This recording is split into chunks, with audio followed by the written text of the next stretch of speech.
That is the hardest part of that ring. For the hardest part of the ring.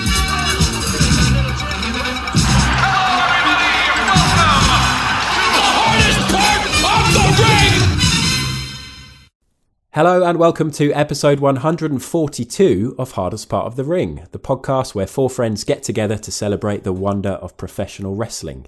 My name is Adam and I'm joined by all three of the other guys this week because we've got a lot of thoughts and opinions to share with you on AEW Revolution 2021.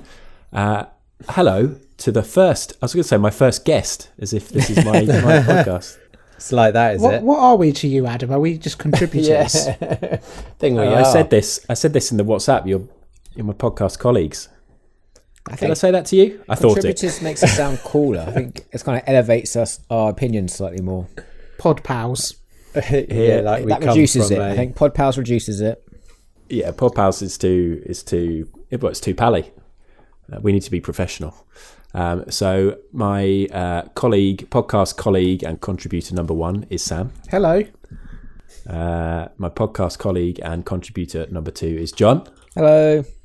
And my final podcast, I'm struggling here. I might have to promote one of you.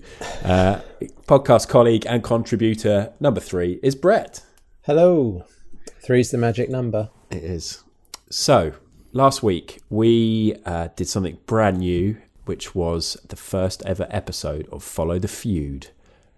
John, do you want to tell people what that was in case anybody missed it? Yeah, sorry, I wasn't expecting that throw to me. So off the cuff. So Follow the Feud is Feud is the first in the series. I'll follow the food.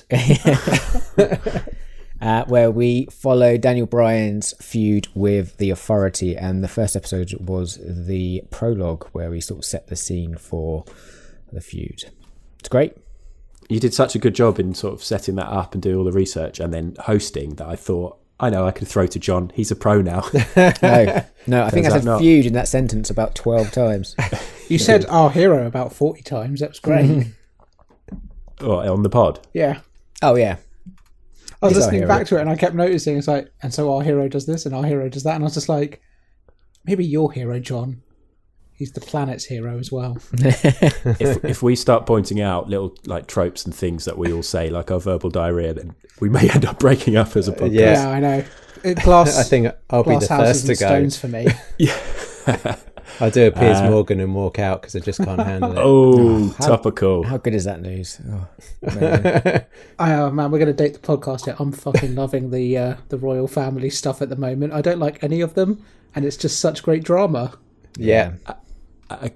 I mean, what part of it are you loving? The abuse of a particular member of the royal family? No, Adam. Okay, all right. Just to clarify, some listeners. That's we're talking about the Queen. No, calling out the firm. Fuck the Queen. Is that what we're saying? Yeah, sure. Fuck the Queen. Cool. Philip. This episode of the podcast is Come on now. If you found out there was a celebrity sex tape of those two banging, you'd watch it, right? God, depends what era. Yeah. I'd watch it now. If it's shot on Super 8, I might watch it. 4K. Yeah, we'll see. Come on. No, absolutely not. I mean, never before has Celebrity Deathmatch needed to come back more than now. Oh, I used to love that show. This podcast is going to be about AEW Revolution 2021. But before that, we're going to talk about the topical news, and it's not Piers Morgan, and it's not the Queen, and it's none of that stuff. I can't believe we've actually said Piers Morgan's name. It's something much more exciting. It's something that's been bigged up and hyped by The Big Show and by Tony Khan for a couple of weeks now. It's the new signing. AEW Revolution have signed a Hall of Fame worthy talent, the 47-year-old Christian. John, I remember when we were talking about this, we were speculating on WhatsApp, and I said, it's rumoured to be Christian, and you said that's like the worst case scenario, right? I was just very meh. I've never really got on with Christian. I think I missed his heyday. I wasn't really watching when he was... His heyday was when he went to TNA. I was going to say, I definitely wasn't watching his heyday. Yeah. His heyday was in TNA, and he was awesome. So you excited, Brett? No, because like you say, he's 47. I'm a bit worried about AEW. I'm going to probably touch on that later, but just like this adding and adding and adding of aging stars. But we're now in a situation where we could have Hangman Adam Page and Ethan Page versus Christian Cage and Brian Cage. Double Cage squared versus Page squared. I thought Ethan Page was the signing at one point. I was like, yeah, is me Ethan too. Page I was the worried signing? about that as well. Me too. And it's like, that could be exciting. I know he's a name. I don't really know much of him because I haven't watched it, but maybe. The last I saw of Ethan Page, he got killed off in Impact. Literally, like Karate Man ripped out his heart. Oh. Well. What sort of Temple of Doom style? Yeah. So we had a countdown, didn't we? And they were like, "This is the big signing." And I've got to be honest, because of how cheesy that countdown was, I was like, "Oh, this must be a joke, like a joke section. Somebody's going to come out as a joke." I couldn't believe how awful the presentation was. Yeah. And then when it got down to one, I thought, "Oh, who knows? Who knows? Maybe it is someone big." And then it said Christian Cage, didn't it, before he walked out? And I was like, "That's Christian." And then my brain was like, "No, is it someone else? Is this?" And then he walks out. It wasn't even underwhelming. The most disappointing countdown of the night. Well, yes. I think for some people, this is going to be a big deal because I mean, he was in the Rumble like Edge 6 weeks ago. I like this. I think he looks really good, and I don't know. I think maybe he's got one good year left in him. I'd like to see what he can do. I like Christian as a wrestler. Yeah, I like Christian as a wrestler, and I do sort of agree with that, but I just think in the grander story of AEW, it's worrying. Yeah, I wonder where he's going to fair. fit in. Like title picture, TNA title. I wouldn't mind seeing Christian in the title picture. Oh, Not for long term and not winning the title off Kenny, but just kind of a decent feud to kind of send him off. Yeah, I doubt he's going to be going for the TNA championship or anything like that. Although Sting's happy to be in the mix with that. But are we getting to the point now where AEW could actually implement a Masters division where we have Sting, Christian Cage, Goldust? Is it happening? And they do it on AEW Dark. Oh, Elevation might be Dark Elevation, yeah. My main problem is not necessarily that it's Christian, is that is the way they hyped it up. Well, I mean, when they said it was going to be a Hall of Famer, you kind of, by definition, it had to be someone kind of old, right? yeah. Yeah. I think Christian, you could argue he would be a future Hall of Famer. Is he not already in the Hall of Fame as Edge and Christian? I don't disagree with anything they've said, but it's just it got the internet very excited and speculation. You know, I think we all definitely knew it wasn't going to be CM Punk. It wasn't going to be Brock Lesnar, but those names were being chucked around. Only by you, Adam. I got so excited when you put it on our chat. What about if it's CM Punk? I was like, I thought it was going to be Kurt Angle. Yeah, I was videos worried of it was Kurt going to be Angle Kurt working Angle. out. I probably would. I would have preferred that. I was worried it was going to be Hogan. That would be my world. Imagine if it was Jeff Jarrett. You know, things could always be worse. But It's yeah, such a silver I'm sure linings kind of guy, Sam. I like it. They could have done that, but had Chuck Norris appear as a special guest just to stop him from entering the building. That would have been nice. But yeah, I'm sure we'll get to what you were going to talk about, Brett, and we'll remember that. And I'm sure it's going to be talking about all the old men, all the ex-WWE old men. There's so many. It's madness. Anyway, I'm sure some people pop for it. But their roster in general is huge. Yeah, I don't know how it's manageable, like long term. Like, it's too big at them. It feels too big. Yeah. Anyway, if you want some idea of how big the roster is, then very shortly Sam will be reading out the card, which is going to take up about half of the episode. And we will get to that and our review of the pay-per-view in general after this break. And we've mentioned all. Oh no! Joey Janela, what? Oh! Good Lord! Emerald Frozen on the apron. He is a bad boy. And ladies and gentlemen, that apron is not to play with. It's not to be trifled with or wrestled on. AEW Revolution 2021. I had a little look back. because Revolution 2020 was pretty damn good, if I remember rightly. It had an average score of 7.75. Sam gave it an 8.25. Oh, I like the 0.25 on that. John wasn't there. Where were you, John, a year ago? Were you on holiday? Oh, was I in Naples? You were. Then? Yeah. You were on holiday just You were in Italy. Corona was kicking off. Oh, as it was locking down. You were patient zero in the UK. Yeah, that's me. Yeah, you may have seen me on the news. Yeah, it's all your fault. I had a quick look at the card for that because, again, we always forget everything. That was the pay-per-view that had Omega and Page versus the Young Bucks, which was Barnstormer. featured in our Matches of the Year episodes heavily. It had Mox winning the title from Jericho, and it had Darby Allin versus Sammy Guevara. So quality. This Revolution was 2021, of course. It was held at Daly's Place, Jacksonville, Florida. Such a great venue. I really love Daly's Place. Yeah, I've come quite attached to the whole thing. Yeah. If only because it means they can have a crowd, and even if it's maybe still not the right thing, opinions differ on that. They got 1,300 people in there. Well, I mean, there's been no reports of COVID outbreaks within fans in AEW. Like, it seems like they are doing their part with all of that, which is good. Okay. I mean, would we know if there had been? I think if it was if it happened, it would have got leaked by now, surely. Like, they've been doing shows for long enough, and let's be honest, whenever something goes wrong, another wrestling company would absolutely jump on that. Yeah, that's true. Did anyone see? Were there any references to the end of this event on Raw last night? You'd hope. I haven't checked. Watched a bit of Raw yesterday, and they had a near 10-minute promo of Shane McMahon acting as if he was drunk or mumbling or something. It was really weird. He was like literally on screen for like 5 or 10 minutes, and he just kept like breathing really heavily into the mic, saying, "No, Braun, you're not stupid, are you?" And it was just like, what the fuck is going on here? It was really bad. Okay. Yeah.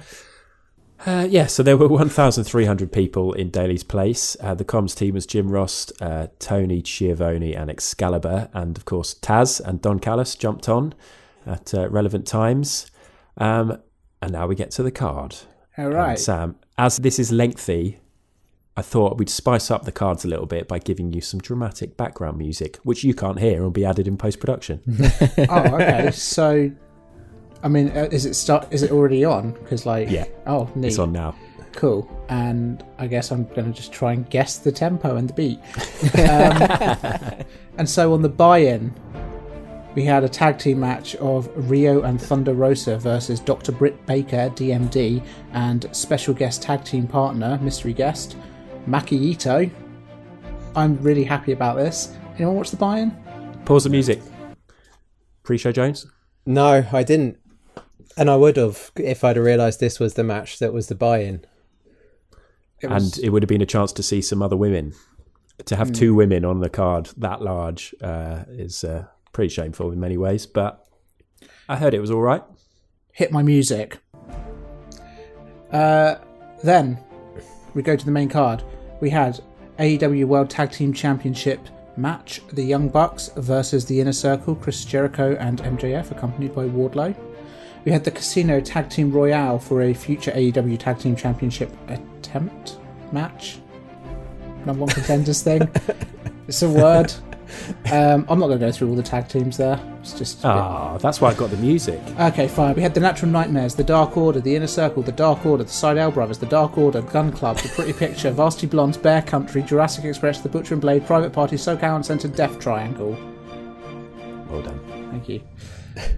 We then went on to the Women's AEW World Championship match. Ryo Miyazunami, winner of the AEW World Championship Eliminator Tournament, taking on Hikaru Shida. That was followed up by a tag team match. Miro and Kip Sabian versus best friends Orange Cassidy and Chuck Taylor. No Trent there today. Big money match. Hangman Adam Page versus Big Money Matt Hardy. We had the Face of the Revolution ladder match where they were fighting after a gold ring from Sonic. that was weird. That was so weird. Cody Rhodes versus Penta El Zero Miedo versus Lance Archer versus Max Caster versus Ethan Page versus Scorpio Sky.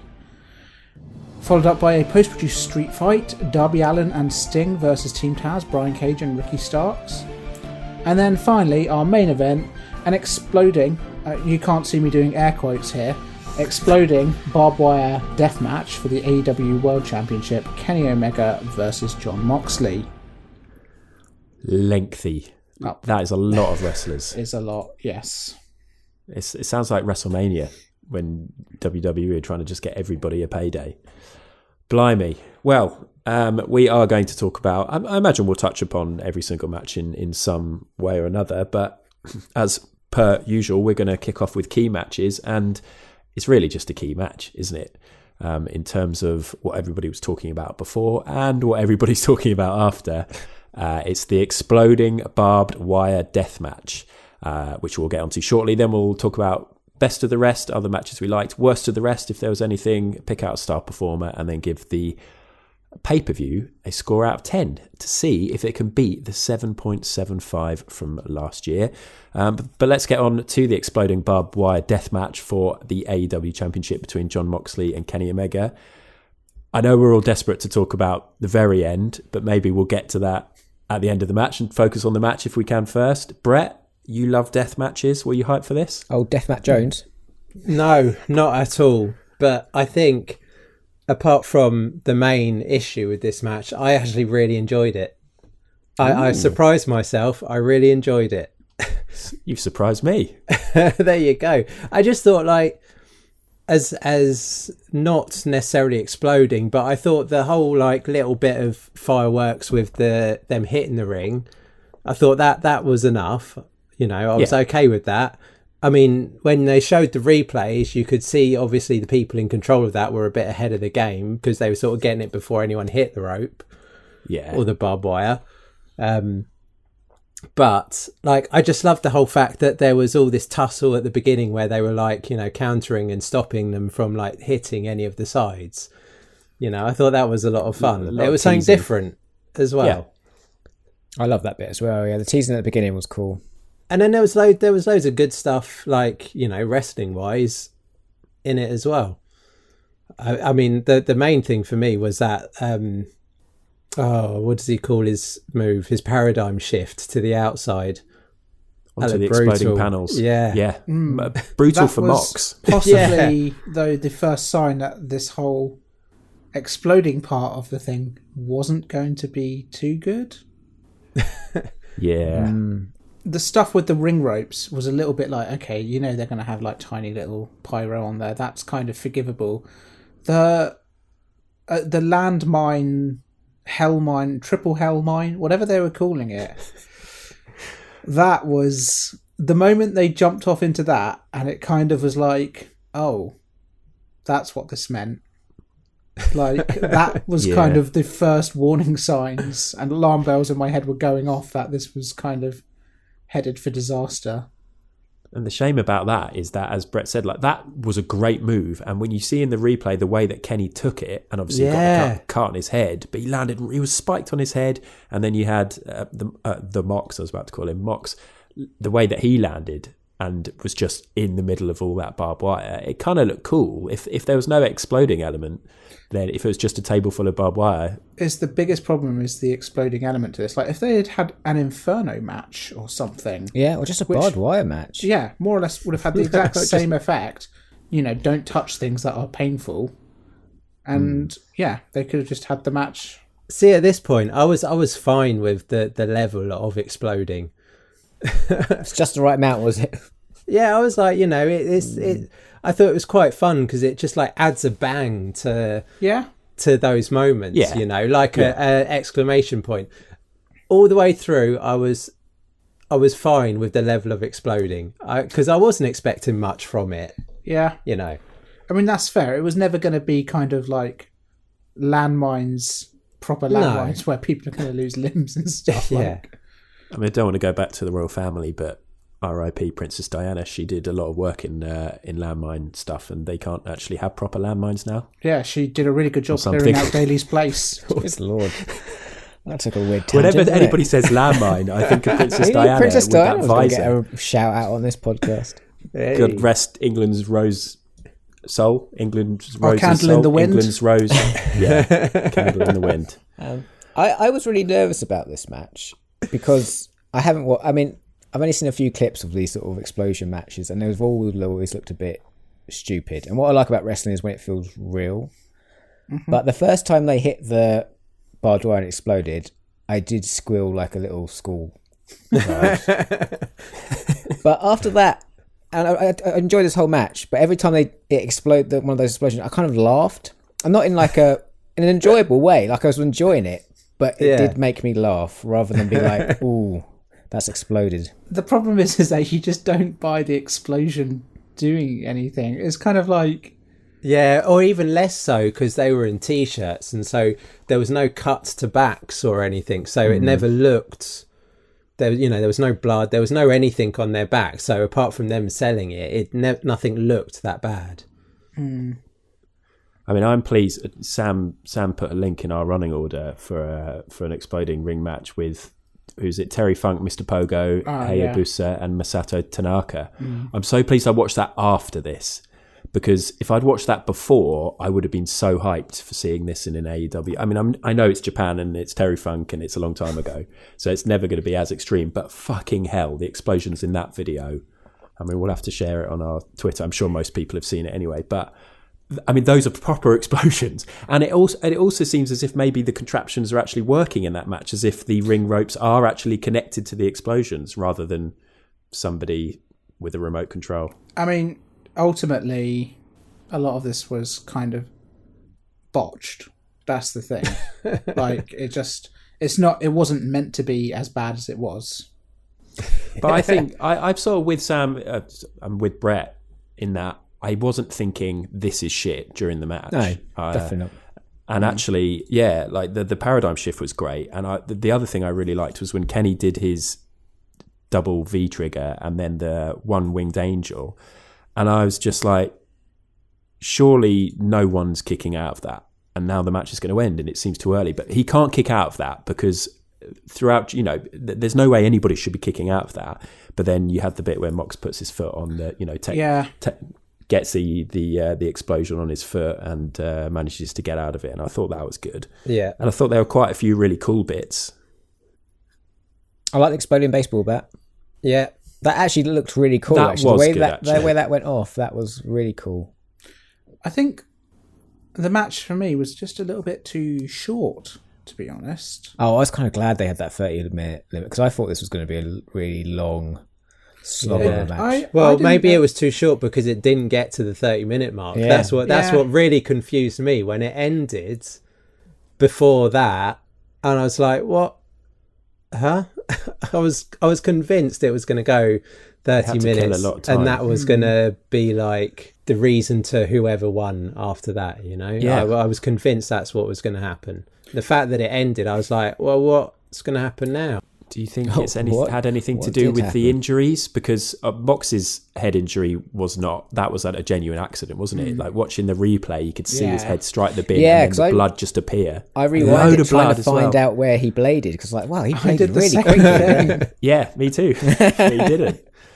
And then obviously Kenny, I wouldn't be surprised if he got that injury from the paradigm shift, but who knows if he fell to the ground and did blade. But I wondered if they were actually like, oh shit, because Kenny looked fucked up from that. Is this our new segment of the pod? We can call ourselves Blade Detectives, where we kind of try and find out what. It's fun though, isn't it? I always enjoy trying to find out when they. I always pause to go back and just see if I can find it. Of course, has the ref slipped him something? Yeah. There's no way that Bryce was slipping anybody anything in that fucking hazmat I suit. love the fact he was in the protective gear. I thought that, I love that ref as well. I think he's then he lost his sleeve as well. I thought that was cool. I didn't notice. At the end, I saw him without a sleeve. I was like, when did that happen? He was selling the whole match as well. Like he was wincing and sort of looking away in horror a lot of the times. He was brilliant. Yeah. He's so good, that ref. Yeah. I think both like Mox and Omega were great in this as well. Yeah. There were bits where it did feel like, Mox was hamming it up a little bit, but I loved it. The match itself was good. I don't think it's as good as their unsanctioned match, and I probably would say it's probably not as good as the second one they had where Kenny won the title. No, I think I agree. But that's why they couldn't just do a barbed wire match, because they basically already done something like that. So they had to take it to this next level. You're going to up the stakes, make sure that the stakes are actually going to explode correctly. Oh, can we talk about it now? I feel like we skirted around the issue. Yeah, so Kenny Omega won. He did the one-winged angel into a chair, which looked cool. Yeah. Looked very painful. Yep. And then, there was quite a lot of sort of dossing about after that, wasn't there, in terms of the Good Brothers and Kenny like beating down. Didn't they actually beat up Bryce? I think they chucked him out of the ring. Oh, they chucked him out, and then Omega chucked a bin at him and stuff. And this bit definitely felt long, and then we had we knew that the time was coming. And what were you expecting to happen, Sam? What were you hoping for? All right, so I was expecting someone to come out and make the save. To be honest, like it felt really weird just having Moxley get the shit beaten out of him for so long. Yeah. Which kind of further makes the actual ending even weirder. Eddie Kingston comes out and does a great job. Yeah, I think Great if they could stick that landing with Kingston, obviously Kingston comes out and kind of protects Mox, sort of lies on top of him to shield him from the blast. That's quite an emotional moment, right? That's, sure. Yeah. So exciting, intense. It's like, oh shit, what's going to happen? Oh shit. And then some indoor sparklers go off. This was... I was thinking about this. This is Shockmaster levels of bad. It was so bad. I thought there was just going to be like continual versions of what happened, when they hit the rings. Like, and I would have been okay with that. Like, like bang, bang, bang, bang, just going on for like, I don't know. Yeah. And I was hoping that was going to happen and Lots they were going to, throw smoke in, and they were going to cut the end of the thingy. So that's where it left it. That's what I thought. So you don't need to see anything more. It's just like it's, illusionary, and you're hearing the noise and the bangs going on, and you don't see the ending of it. I thought that's what was going to happen. And I was like, I was quite hyped for that because I thought that was going to be cool. I thought they were going to have the ring implode. I thought they were going to have like the whole... That would be cool. That would have been great as well. They could have done that. Go off. But then kind of after the initial explosion... I thought they were going to have Omega come out and laugh and be like, haha, I've trolled you with my fake explosives. Yeah, I thought there was going to be something like that as well, because it was so bad. I think everyone was just in shock about, oh, fuck, this hasn't worked, has it? And then they stayed on air for quite a while. They did. Well, because also Kingston had to act like he was knocked out or something. Can you imagine what Kingston Come on, nothing, not even a spark touched you. What are you doing? Can you imagine what Kingston was whispering to Mox at that time? He's like, they fucked it. They've done home fireworks way more than... I mean, heck, Matt Hardy and Sammy Guevara with their little firework cannons was worse than that. Did you see that Moxley addressed the crowd afterwards? No, did he? Yeah, someone had a video of it. Did he have to tell them he was okay? He said that was a pile of shit. But he blamed it on Kenny Omega. He was like, Kenny Omega clearly can't make, he's shit at making these rings. And I think they might lean into that a little bit, perhaps. But then Mox is supposed to be out now. The whole point is that he's gone for a while because he's got to recover. I mean, the thing is that...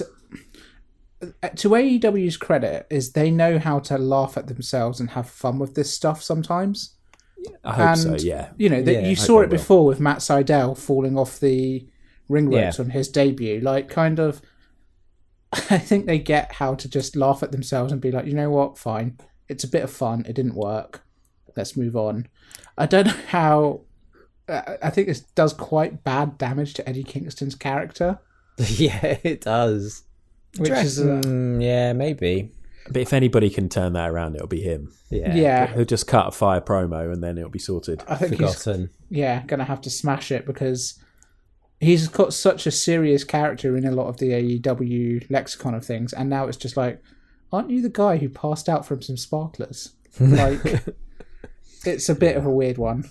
I feel so bad for them though, because I obviously really loved this match. They put so much of their body into this match, and then for it to end like that must have felt awful. And Mox is going to be sitting there now, new baby on the way. He's going to be sat there 3 a.m, feeding his baby or rocking it, just thinking about that. Yeah.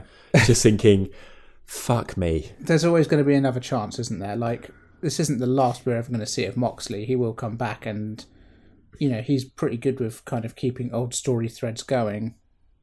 So I've seen a lot of people say that this could be the start of the end of AEW. Like, oh, they're never going to come back from this and all that stuff. Oh, what? Yeah. I think that's quite extreme. Yeah, I completely agree. Like, it's, I think wrestling fans have memory like us. We're going to forget about this by next week. I mean, let's not skirt around it. It was bad. Oh my God, yeah. And Yeah. to be perfectly blunt about this production is there was a lot of just general botching and poor bits and pieces across the whole show. Yeah, I found it very hit and miss from Yeah. all of what I saw. Some of it, AEW, the wrestlers themselves can just be a bit tighter with the stuff. You know, mistakes happen. That's part of the game. A lot of it, though, is the production quality and the production values, which just need to have someone take a look at it and really try and get it sorted out. Things like kind of entrance musics playing, like the levels not being correct when people were making their entrances. It's happened with Maki Ito when she made her entrance. Big surprise entrance, they fucked it. And just generally, yeah, production values, stuff like that, planning around the event just could be better. And they need to have video packages for every match. There were like 3 video packages across this whole thing, and for somebody who doesn't watch Dynamite every week, there's lots of stuff I just don't get. And okay, that is on me, but at least with WWE, you get a full-on proper package, which makes the feud look better than it actually has been. Yeah. And you know that's what WWE would be doing with this, is that they would claim it was all fine. They'd edit it to look like a big explosion and everything would be forgotten. But I do think, going back to this, that AEW will make light of it and have a laugh with it and have fun with it. AEW is not above kind of criticism either, and they do look at their mistakes and improve on them. Do you remember when AEW launched, they couldn't do a tag team match to save their lives? For a division that had the Young Bucks at the helm. And they've now probably got the best tag team division in the world. So, yeah, I have faith. It's going to be Botchamania is going to be a rough watch for them this month. Yeah. It was like a load of kids had gone to the newsagents and they just bought a load of those fun snaps and they were just chucking them at the floor. And that's the only budget they had. That's all they could afford. Anyway, that was our key match, and that was the one that I'm sure most people have been talking about and wanted to hear us talk about. We haven't selected any other key matches because it didn't, even though there were some other title matches and things, I don't know, to me it didn't feel like there were any other matches kind of on that level. So instead we're going to go to best of the rest. Sam, I'm pretty sure I know what you're going to talk about here because you basically told everyone that it was amazing on WhatsApp. Okay, yeah, I mean, I wasn't going to go for that one, but we will. Oh, okay. No, let's talk Hikaru Shida, Ryo Mizunami, because I think this is the strongest women's match that AEW have put on to date. Ooh. Definitely the strongest one on this main card. Good point. I think Ryo Mizunami is amazing as well. I like really her. Big fan. Yeah. She loved the leg drop. Yeah, I think that's great. This match was a match of two people who clearly know each other very well and just have real good chemistry in the ring. It reminded me of a Sami Zayn, Kevin Owens sort of level of kind of working together. And I just thought this match was really enjoyable start to finish. Yeah. John, do you feel the same? Or Yeah, it's really hard hitting, and I like Shida. Like, she's so easy to root for, you know, as like the sort of, not even an underdog, but just as the sort of good guy or girl. Like, she's great. And Mizunami, I think I watched... Did they have a match? She had a match. I watched a match against Nyla Rose on Dynamite last week, and that was a really good match. Actually, I'm not a big fan of Nyla Rose, but that was great. And this match was equally cool. I like this match a lot.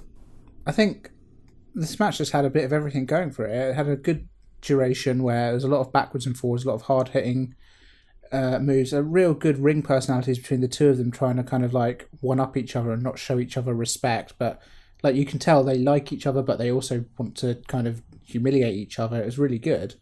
And then the payoff for that being the ending with the heels running in. Oh yeah, Thunder Rosa making the save. Yeah. I love Thunder Rosa. Yeah, I like the idea of it being a good duration, like them getting to the back and the guys being like, "Oh, great duration, guys, fantastic duration." I know what you mean, mate. Did you enjoy it, Brett? This was one of two matches, well, one of three, because I'd missed the buy-in that I missed, trying to catch up on time. Even though Sam had said it was one of his favourite female I didn't matches even he's see seen that. this year. I didn't even see that comment on WhatsApp. I must have skipped it. Did you see any other comments on WhatsApp today? I only saw your Mickey take of the ending of the exploding barbed wire match, but I was watching it and I was like, oh, this is all right. I don't know what he's talking about. And then I got to the end and I just laughed. So yeah. You're probably not like easily swayed like I am. If I see anybody say anything about any match, somebody's like, "Oh yeah, I saw that match last night." I'm like, "Oh, for fuck's sake! Now I know the match definitely happened. Can't believe you're telling me this. They might have removed it from the card." Oh yeah, I'm bad with that kind of stuff. I liked it. I did suffer from Sam saying it was. I think you said it was one of the best matches you've seen this year, or was it's it actually matches? No, I would say it's one of the best matches I've seen this year. Yeah. So then I went into it being like, right, show it. Like, where is this great match? And it was good, and I think it was probably up there, like joint favourite match of the night. Yeah, didn't blow me away. But they are a lot of fun, and I like Shida and Mizunami. I love like obviously her charisma and personality that really comes out. But I just love the strikes, the clotheslines, the headbutts. The bit where she did the Uranagi and then the spear and then got up for the big leg drop looked cool. Yeah. And it's lots of fun. It was good. It does feel like the women's division in AEW hasn't really progressed very far over the last year, though. No, I think like they obviously have some great wrestlers. I mean, I will go back and watch this one just to check, but I still like, because I absolutely loved the second... Not the match on the pay-per-view, but the second match on Dynamite between Nyla Rose and Riho. I thought that was just amazing. And a really great, showing for them. And they had, I thought it was a big shame when the likes of Riho had to, weren't around because of pandemic. So I think they were missing, some of their more talented spots for the women's division. But they've got everyone back now, haven't they? Plus extra with Thunder Rosa and stuff. So I think it's probably going to hot up. Leaned on the Japanese Joshi wrestlers as well, which I think is going to add a lot of depth to the roster. Like I said, I absolutely adore Maki Ito because she is insane. What is Mizunami? Is she hanging around? Does anyone know? Or do you reckon she's back on the flight home? I hope she hangs around. I genuinely really like Mizunami. I mean, she's in a 6-person tag on Dynamite this week, so chances are she'll be back for a little while at least. Yeah, I think it's great that they lean into the Joshi wrestlers, like you say, and obviously Kenny Omega's had a lot to do with that, and that's exciting and fun. But they don't. It feels like they don't have any stars, and I think a lot of that is sometimes having the charisma and people who are able to cut a promo, and come out and it's nothing against some of these Japanese wrestlers that they're not totally fluent and able to do that kind of thing yet. But they don't have anybody's anywhere near the level of a Charlotte, a Becky Lynch, a Sasha Banks, a Bayley, a Rhea Ripley, even in Io Shirai. The thing is that like undoubtedly, WWE has the best women's wrestling in the world. It has just the most incredibly stacked division of women who have worked so hard to prove themselves in a kind of a time when they had to. Like, it was taking the piss out of for so long that they've obviously put all of the effort in and then some to really kind of prove themselves. And because of that, WWE are reaping the benefit of an absolutely stacked women's roster. I know. I just think if AEW put some of the money they've spent on getting these old WWE performers, just try and pinch one of those prime women wrestlers. They do need like one of the WWE women, possibly. A big signing. They need a big signing. You're right. Putting all this effort and money into Christian and the Big Show.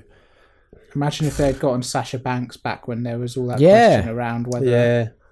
I'm just trying to think, like somebody like Naomi, I don't know what the deal is contract-wise, but I feel like she could be the kind of person who's maybe just below that level in WWE, but potentially could be and should be top level. I guess we'll see. And Ember Moon. Yeah, Ember Moon's a good shout. Yeah. Yeah, any of the NXT people, really. They just need good storylines in for that women's division. They've got the good wrestlers, they just need some good storylines and time. Well, John, was there any match that had a good storyline that you'd like to talk about? Oh, or just man, a big I old feel like fight? you even know what I'm going to pick here with that. Because there were 2 matches going into this pay-per-view I was really nervous about. One was the barbed wire one, because I thought it might look shit.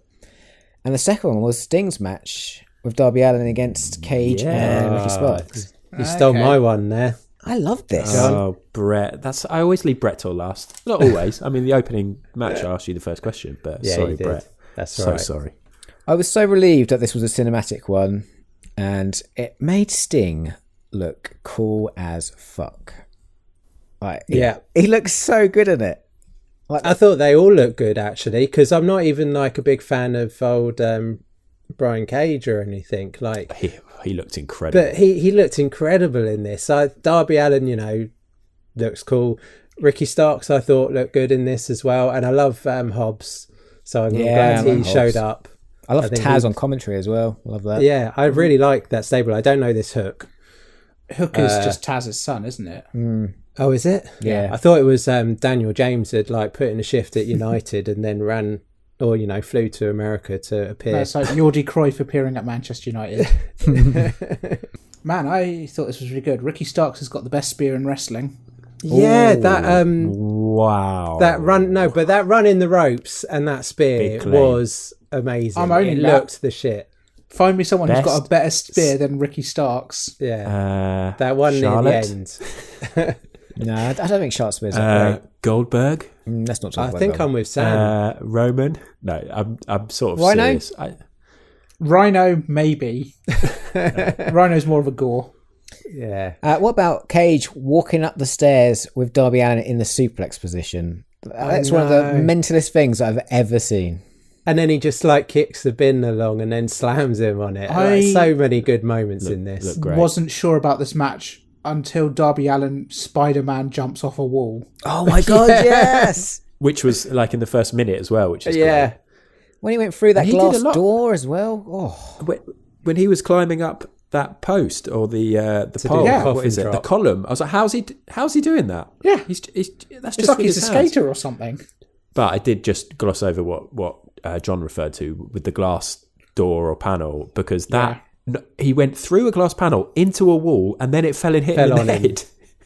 Yeah, it looked so good. I loved when like at the beginning as well, because he like had jumped on Brian Cage's back and then like after he'd got him off and Brian Cage just walked along carrying him with one hand like from his waist sort of thing. He just like he Painful. really showed off like his strength and Darby Allin's size. he does. Brian Cage really is a took- freak. He doesn't have much charisma, but he's such a good wrestler, Brian Cage. He's so good. I'm really enjoying Team Taz. If I had one criticism of this, I really wish that Sting had landed his baseball bat through the window when he went to chuck it up there, because then I know they could it have would done have another made take. so much more sense when Darby Allin chucked it back to him. But, yeah. but that bit What was- did he miss? I didn't see him 'Cause miss it. Yeah. I thought it went through. No. Yeah, I thought it had hit and sort of rebounded down. But if it's surely, well, I mean, you guys, if you saw it come down, then maybe you're right. But I didn't see that, and it's pre-recorded. They just film it again, no? You think, Yeah, because I was thinking about where Darby throws it down to him. How many takes do you reckon that took? Because that looked great. Yeah, for him to catch it. Yeah. The Like, amount he of caught times it he's just like perfectly. on his finger or bashed him in the face. I mean, and then what about the elbow drop? Through how many floors did he go through? Good Well, you know, Lord. especially at that beginning bit, like I say, when Brian Cage was carrying him, and then I didn't even realise they were on a platform above. Great But location. as soon as I saw that ratings and then I saw another level down, I was like, something crazy is going to happen in this, because Darby Allin's in it and he's going to throw himself Yeah. yeah. over this at some point and it's going to be amazing. And he didn't just throw himself over it, he went up another floor to throw himself down and over. One of the things they did really well in this was the camera work as well, which is kind of these cinematic matches. Normally, if you're going to go into that, you make sure that you're using all of the parts to the best of your ability. Bringing the drone cam in to kind of have those cool camera angles was a real nice treat. Oh, that zoom from like Sting across the whole really building. brought the over cinematic to- element to it, which I really enjoyed. It did, and like Adam said, it was a great set. Building. Like the location was perfect. It was perfect. I mean, when they turned up and there was the wrestling ring, it's just like, well, they'd just do it back at Daly's place then. Yeah. But because it's not a street fight if you're doing it in a ring, but they did everything perfectly and it finished in the ring. But yeah, the camera work, I loved the start with Starks and Cage getting in the car, and then the camera sort of goes through the car and then goes above, and then the car speeds off. Did anyone you just else knew get like kind of an old skate videos CKY vibe from the whole thing? Yeah, love it. Yeah. Even just the last Great shot lighting. with the close up of Sting's face looked so good. And because like he's old now and the face paint and it had been worn a bit, it looked like concrete. It did, yeah. Yeah. It made Sting look so good this match. Like 61-year-old Sting looked fucking amazing. Yeah. Do you know what? I think this is my favourite match, actually, now we've talked about it again. Kind of speaking back on it, I can probably agree with that. It was it's funny, isn't just it? I thought I was going to hate it. Yeah, me too. I thought I was going to hate it, and I absolutely loved it. There was even a moment, talking camera work, where Brian Cage threw Darby Allin through 2 doors, and there was a camera on the other side, you know, like catching that moment. Yeah. Which is just like, it was fluid. It was just so good. He threw him through a no exit door at one point, which was quite funny.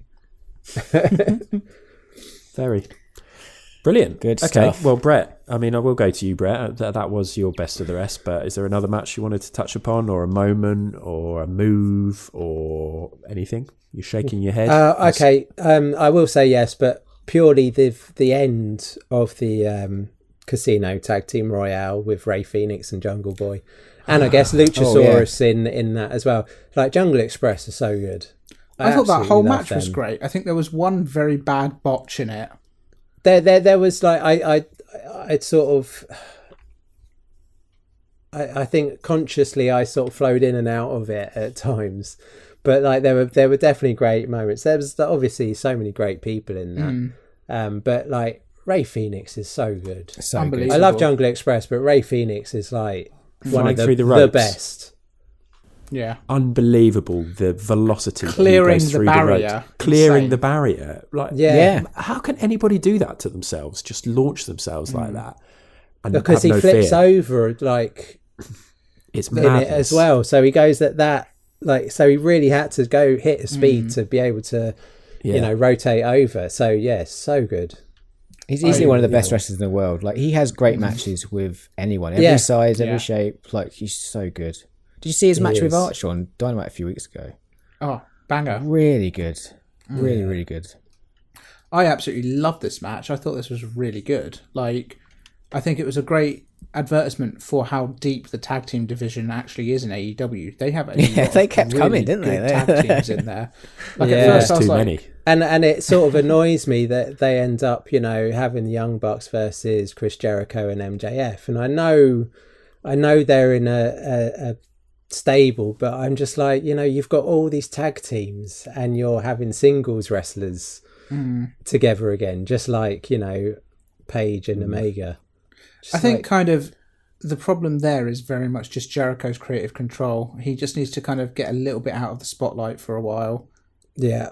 But he might not come back if he goes out for a while. I think it's But like he'll seize up and then he won't be able to wrestle ever again. Jericho is such an aging rock star of a wrestler. Like, kind of, he's great, and, you know, we all love what he does, but at the same time, he's not the best. And there are kind of more interesting people who I want to see in positions that he's kind of occupying at the moment. So which tag teams do you like then in the tag team royale? Okay, Would so you- all of the Country? Dark Order. I'm absolutely in love with the Dark Order. Yeah. At the I'm a moment. big fan of John Silver. Oh, Yeah, amazing. he's smashing it Yeah. there, isn't he? But Love which him. of the 3 teams would you say is the best? Would it be Dark Order, or Dark Order? That's a great question. Best at the moment is John Silver and Alex Reynolds. They are on fire at the moment. Not 5 and 10. 5 and 10 are the worst, but at the same time, like, I you know, love the numbers. they're fun. as well. Yeah, They're I do not- quite like it actually. I feel sorry for the individuals, some of them, even They're doing really well though. Like, Yeah. yeah. But as in, I have no idea who they are. Yeah. It's 5 and 10. I mean, the But thing it's fun. is that It's fun. like the Dark Order have a lot of potential for being a really good introduction, kind of like a Young Lions system Yeah. for the Dark Order for AEW. Like, just They basically should put a really mask on a lean bunch of- into that, like exactly like you say. I mean, Dark Order are killing it at the moment. I'm really excited as well to see Austin Gunn and Colton Gunn and what really? they do. Yeah, a little bit. I never disliked Billy Gunn when he was wrestling back in the day. I think they seem decent enough. I like kind of what They they're look doing. like generic. It's like you're playing a computer game and you're making a battle royale. It's like, quick, just make 2. Yeah, put a yellow headband on. Yeah. Both tall. Okay, they can't. They've got the same face. Well, that's fine. Let's just put them in anyway. It does look like a Billy Gunn tribute band.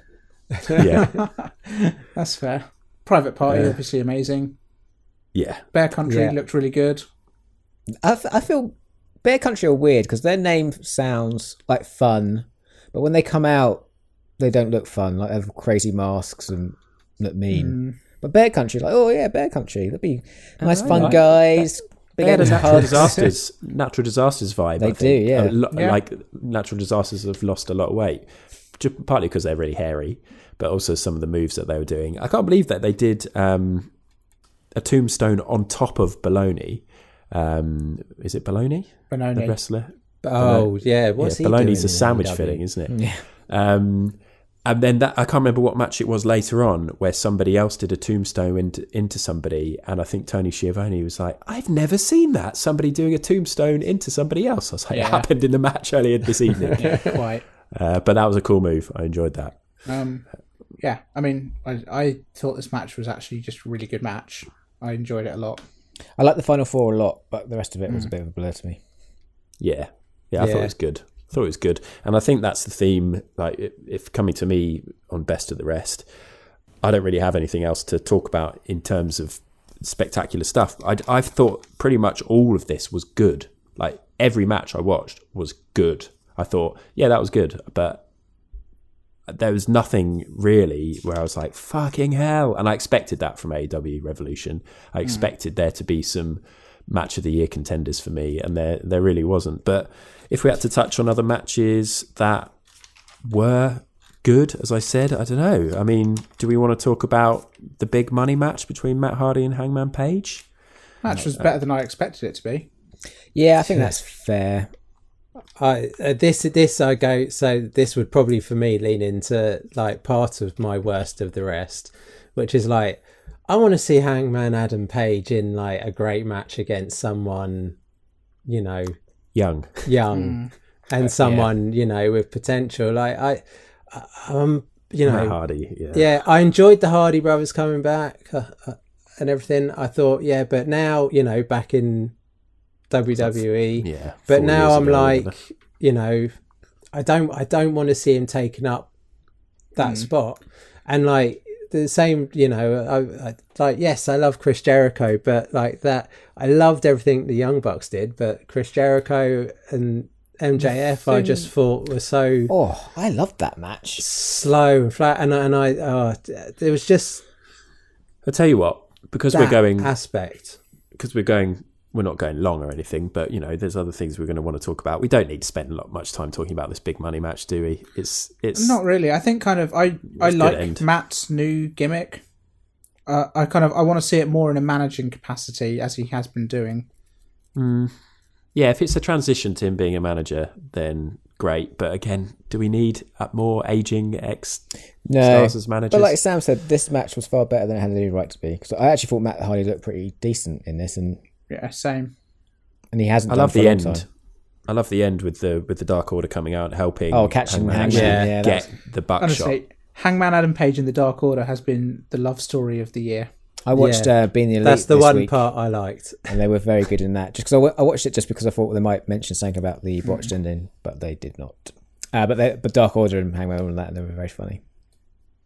Cool. Should we switch back to because we've talked about Chris Jericho? He's weaseled his way into a few other match discussions. Yeah, sorry. The opening match, I was very excited to have the Tag Team Championship open things up, and I still love seeing Jericho. And was excited to see him with MJF. Again, I thought this was fun. I thought it was a classic match of heels healing and champs champing. Yeah. And continuing to champ. Like I do enjoy Jericho. I don't enjoy MJF. I think he's great on the mic. I think he's boring as in the ring. Yeah. And he like, I know he heals, but he doesn't like heal as good as like FTR. You know, like they old school heel in tag matches in the most perfect way, and they put on a great match that's interesting. MJF doesn't have that for me. FTR were notable by their absence on this card. Yeah. Yeah. Not even a tag team royale. Yeah. Maybe there's just night off. Injured or something? Who knows? Maybe COVID. Could be any number of things these days. Just not booked. Have a night off. To be honest, I think of the Inner Circle is starting to look at a shift. I think kind of MJF is probably going to do a power grab. They need to pull the trigger on that storyline. You know it's coming. They need to pull the trigger now. Yeah. Personally, I wouldn't mind seeing just a Jericho taking a bit of a break, just do a bit of commentary. He's great at it, and don't get me wrong, I really like Jericho. I just feel like I've seen a lot of Jericho in recent times, and kind of feels right. Yeah. Oh, I disagree with you guys. I thought this match was killer. I want more of I Jericho.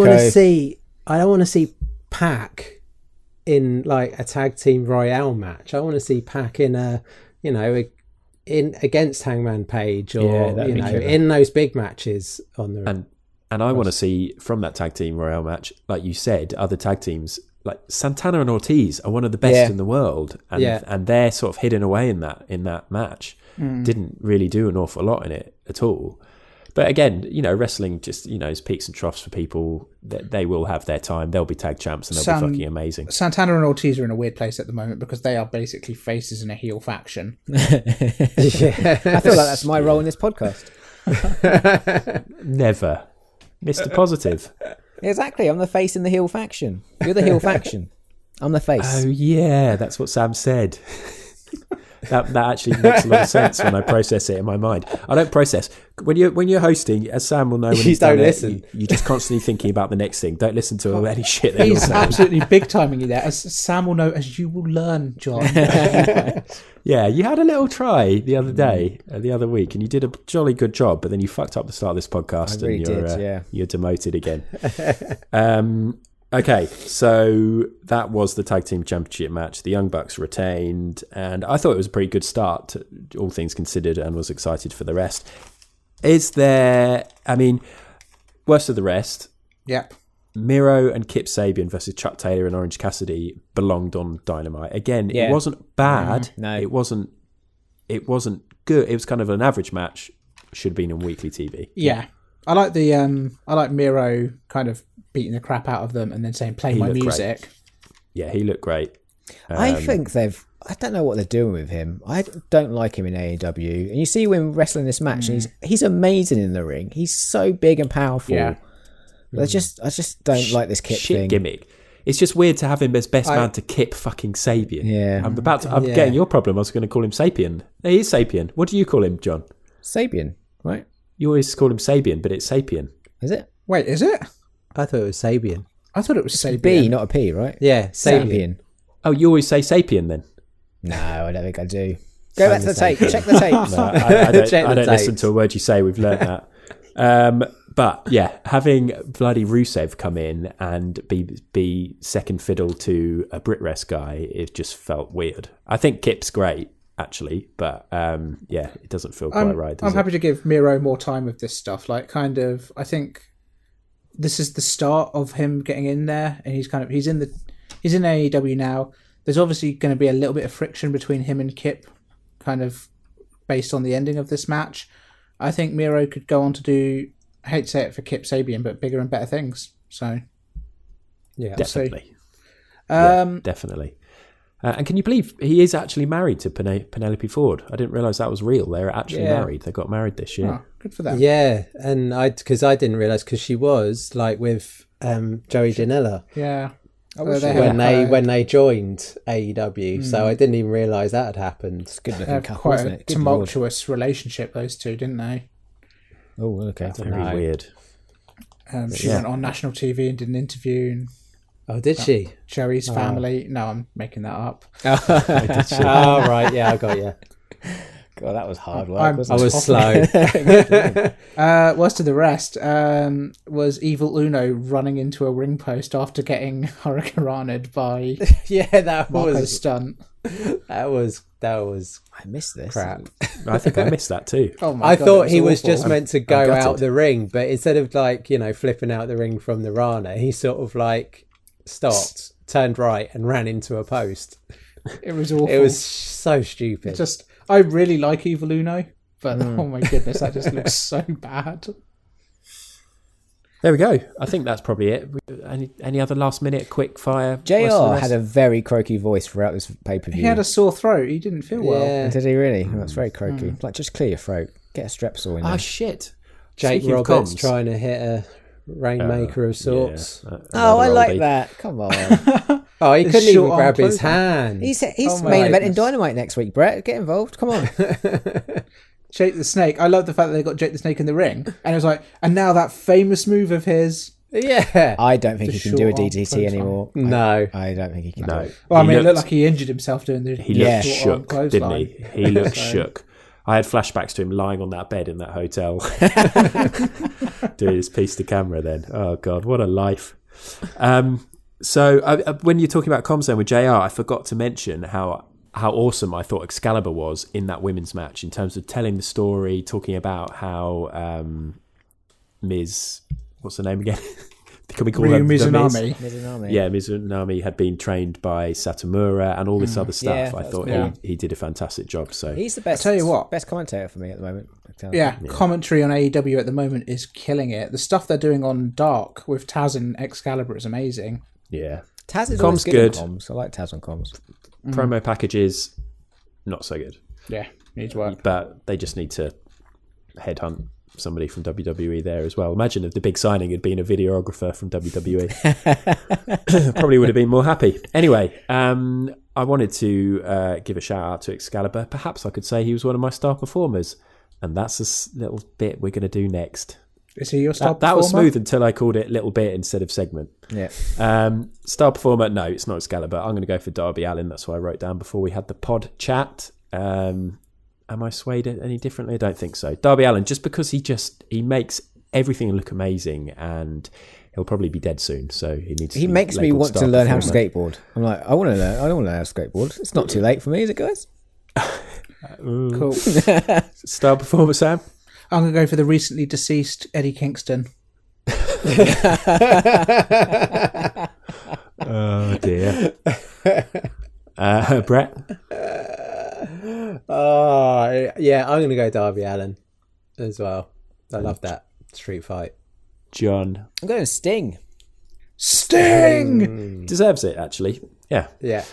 Overall rank, we're going to give the pay-per-view a score out of 10, and we're going to do it quick, snappy, bang, numbers. As we said, Revolution shit. 2020 got a 7.75.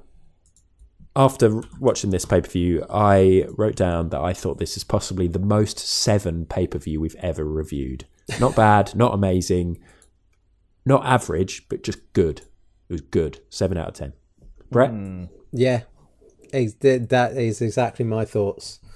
7 out of 10. Do you concur with my thoughts, John? Yeah, like 10 out of 10. no, I'm going 7.5 because I do think He's trying to keep his face. there was nothing bad on it, but yeah, I just Status. didn't really connect with a lot of the stuff on it as much as other AEW pay-per-views. Okay, Sam? No. I was gonna give it a No, 7. I refuse. No. I was gonna gonna give it a 7, 2. and I'm subtracting a point for such a rubbish ending.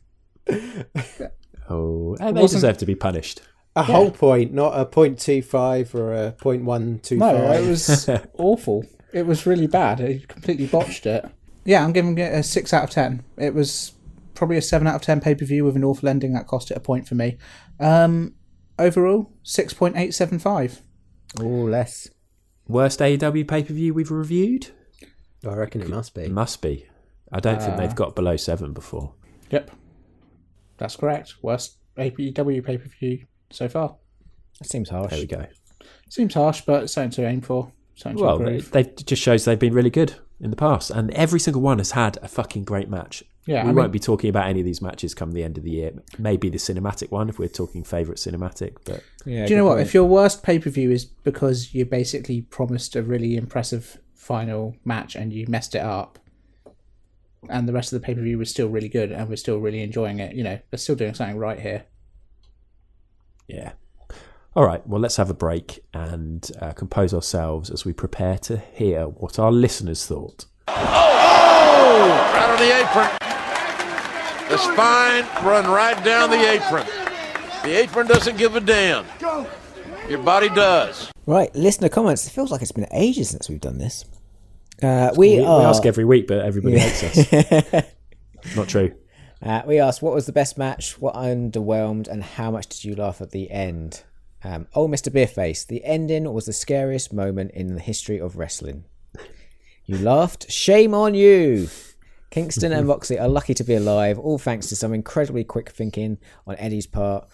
Always remember, if in danger, smother. Is old Mr. Beerface allowed back in the old people's home? Ooh, that was very good though, Mr. Beerface. I like that. Clint McCormick. With so much quality wrestling and variety throughout the show, I hate to say it, but I enjoyed the Battle Royale most. The cinematic match was the best I've seen, bar the Stadium Stampede. The women's match was the best I've seen this year too. Also loved the Miro Kip versus Cassidy and Chuck match for what it was. Ooh, Cool. not a bad match. No? I love anybody who references the Stadium Stampede because that was just so fucking great. Yeah, they're good. So good.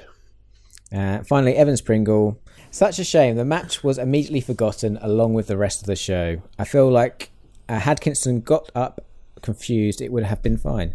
Here's selling and the comms totally fucked it. And then Mox called it out and still Kingston was selling it. So dumb. It's painful. The irony of having to follow it up with a show called Dynamite is pretty jokes though. Good point. Yeah. There we go. Well, thank you very much to the listeners who got in touch. Old Mr. Beerface, of course, guys, is the guy who won the goodie bag at our live show. And we went to the pub. Yeah. We went to the pub with. Good. Thanks. He has a name. It's Alex. Right. Next podcast. We're not back next week. We're going to go back to the fortnightly. And in 2 weeks' time, it's up for grabs because Fastlane is in 2 weeks' time. So I might try and persuade the guys to review that because I really want to watch Daniel Bryan versus Roman Reigns. Mm-hmm. But if not, then we'll probably do an Undertaking or a Follow the Feud, or perhaps we'll debut a new format which we have in development at the moment, one which Brett will be hosting. But we'll see. We'll see how we feel in a week's time. Maybe the Fastlane card will continue to look fantastic and I'll persuade the guys. No? But please don't hold, and no viewers, please, no listeners hold any breaths because. Daniel Bryan versus Roman Reigns. Oh, okay, no, sorry. Half the podcast might want to watch Fastlane. Yeah. John and I might just do a little bonus on that match. Me do and that, Sam little might get 10-minute an extra pods. week off. Yeah, you might. But for now, Brett, possibly your most important thing of this whole podcast. Can you do this? Problem My free. moment to shine. Go now, bang. Okay, if people want to send their emails to us, they can get us at hardestpartofthering@gmail.com. They can find us on Instagram, Facebook and Twitter. We are at hardestpartpod. And remember, if you enjoy the podcast, please be sure to tell all your friends about it and leave us a review or a rating on whatever platform you listen on, and subscribe as well. Do you guys want to hear a fun podcast fact? Yes. From the world of podcasting? Apple are changing the subscribe button to a follow button because apparently loads of people are put off subscribing to podcasts because they think they'll have to pay. That's fair. And I imagine YouTube will follow suit at some point. So eventually we'll be asking you to follow us on your podcast player. Obviously you can do that on Spotify at the moment. Brett has lifted up Harry the cat. He's trying to make a noise. The one time Harry won't talking. Make a noise. He started talking. I put him in front of the mic and he stopped. He's just looking at me. He looks like he's about to swipe you. Brett, We'll we're see. all just looking at The you. claws are in my legs at the moment. We'll see if he gives us a proper goodbye. Brett, don't put him down. Hold him up because I'm going to see if he gives a goodbye. Maybe you can just give him a real hard squeeze to the stomach or something, and like a bagpipe. Thank you for listening. Please do share the podcast because it would be lovely to welcome lots of new followers and listeners. And until 2 weeks' time, when we all delight in the wonder of Fastlane, It's goodbye from me, Adam. It's goodbye from Sam. Goodbye. Goodbye from John. Goodbye. Goodbye from Brett. Goodbye. And goodbye from Harry. No. Goodbye from Brett. Harry. That was Brett. Goodbye from Harry. He's purring. Your That's cat let us the down hardest. here. Harry. Goodbye from Harry. Never work with illustrators and cats. That was the hardest part of the ring. That is the hardest part of that ring. For the hardest part